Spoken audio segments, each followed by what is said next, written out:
Welcome back to Conspiracy of the Week with ALTKEK and Deplorable.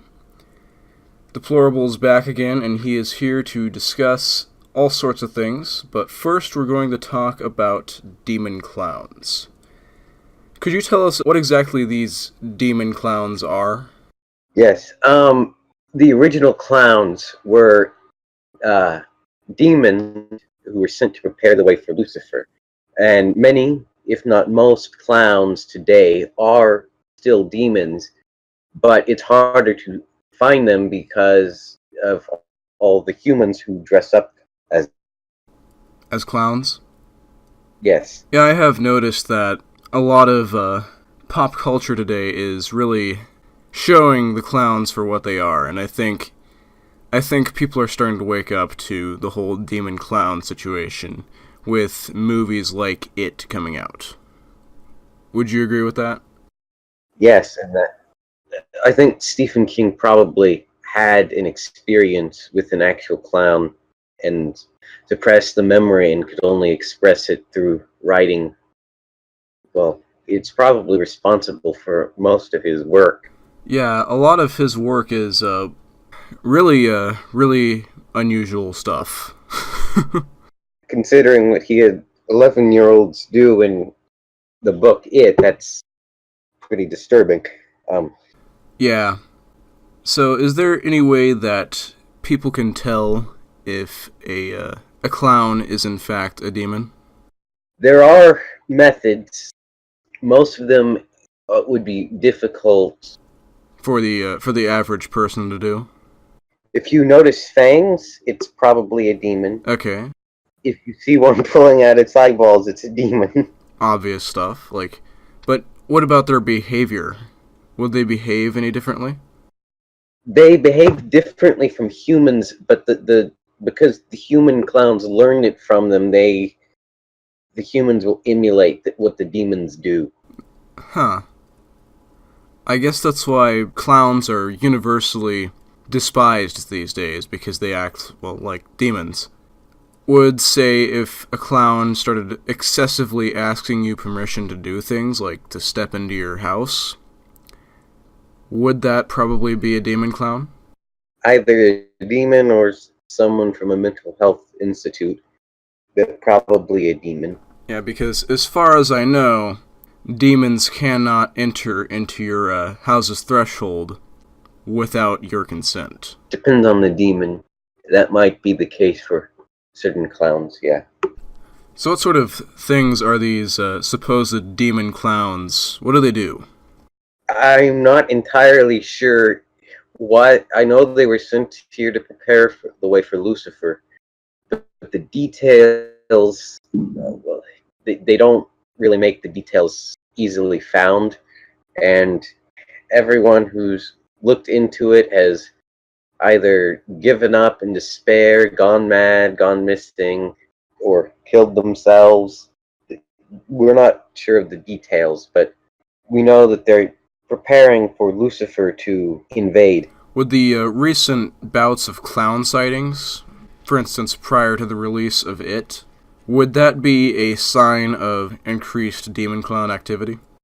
Perhaps. Well, I applaud King's attempt to spread the truth about clowns. I think he might be doing more damage than help, because the more clowns there are, the easier it is for the demons to hide. That's why they taught the other clowns. You see, when they first came over, they tried to emulate humans because they're shapeshifters, so they tried to look like humans. It messed up. That's why they look like they do with their white faces and those weird grins, because they were faulty shape. And because that would make them stand out, and the idea was to blend in, they taught others to copy them, to do what they do. And that's why we have clowns. So the more clowns there are, for instance, when It came out, people thought it would be funny to dress up as clowns and terrorize people. So the demons saw this opportunity, and then they could blend in because it wouldn't be unusual to see a clown. So you can't know if the clown is a demon or a prankster. Is Pennywise from It a demon clown? That's a fictional character.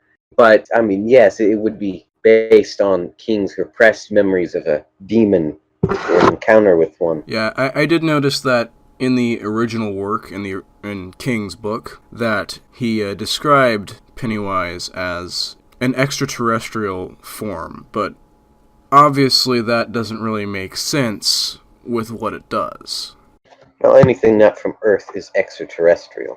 That's true, but in the original book, King described it as an extraterrestrial alien, as in from another planet.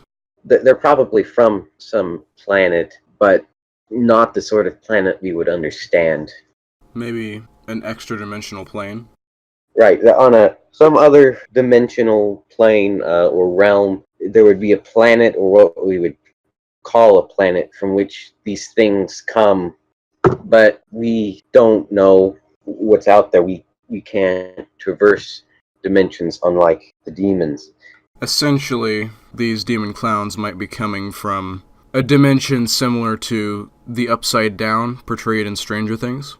Perhaps, yeah, but the popular portrayal, not entirely accurate, but it would be a similar concept, perhaps. And yeah, production companies do take liberties with formatting these kinds of things for the on-screen audience. One specific error, though, is that King portrayed it as a lone clown, like a hunting on his own. No, there might be some who broke away, but the clowns who were sent here always travel in large numbers. Even if you don't see them, there will always be other clowns around, because they have a hive mind. If these clowns work in groups, how, what, I know you mentioned them paving the way for Lucifer's invasion, but what is their end goal if they're here to terrorize us? What are they trying to do? They want Lucifer to rule. I'm working on getting more information, but they want their leader to rule, because again, they have a hive mind, and Lucifer is sort of the queen bee, but male. And so they see us as resources. But Lucifer is smart, sent in these scouts. And again, I'm not sure exactly what their strategy or once I learn, I will share it. Is there any way that we can defend ourselves against a demon clown attack, or protect ourselves from their antics? Typically, they won't bother you if you're in with a larger group. So I would say there is power in numbers. That's why they travel together. Weapons don't always do a lot, because they're shapeshifters. They can just change themselves. If you're with a large group, they probably won't do anything, because they don't want to be discovered. Should they come up and attack you, if you by chance have a crucifix or a Bible and start chanting exorcism stuff, will they run in horror, or will they just keep attacking you? They won't care. That's all superstition. All that is fake? Yeah, that doesn't do anything. That was invented by the Catholic Church to make themselves look successful at exorcism. So it only works in that specific instance, if at all? It never works. It's the Catholic exorcisms are a load of hogwash. It's fake. It's fake news? Yes. If there's no real way to protect yourself except for staying in large groups, is that why humanity has moved to larger cities? Is that why we've done that? I don't really think there's a connection. The conglomeration in large groups, that was done by the collectivists. And there are pros and cons, because as we get to larger and larger cities, yes, there are more people around, but you can also disappear into an alleyway without anyone noticing, or as you can see, the murder rates spike in large cities, especially when they're ruled by the Democrats. So it's not just large groups. You have to have someone who will notice the disappearance, someone who will actually make it known, rather than you're one more face in a crowd who happens to go down an alleyway and never come back. So would you say that these demon clowns are behind the disappearances noticed by people like David Paulides? the missing persons cases in national parks, things like that. They could be. There are lots of things taking people, but the demons probably are behind a good number of them. It's all very interesting stuff, and we appreciate you coming by and talking to us about the horrific demon clowns, but we have to wrap it up for today, and we will see you all later. Remember, if you see a clown eating a bug, get out of there, but don't draw attention to yourself. Thank you for listening to Conspiracy of the Week, and if you like this show, please subscribe. If you have any suggestions for conspiracies or people to interview, please leave them in the comments. As always, this is your host, ALTKEK, and we will see you later.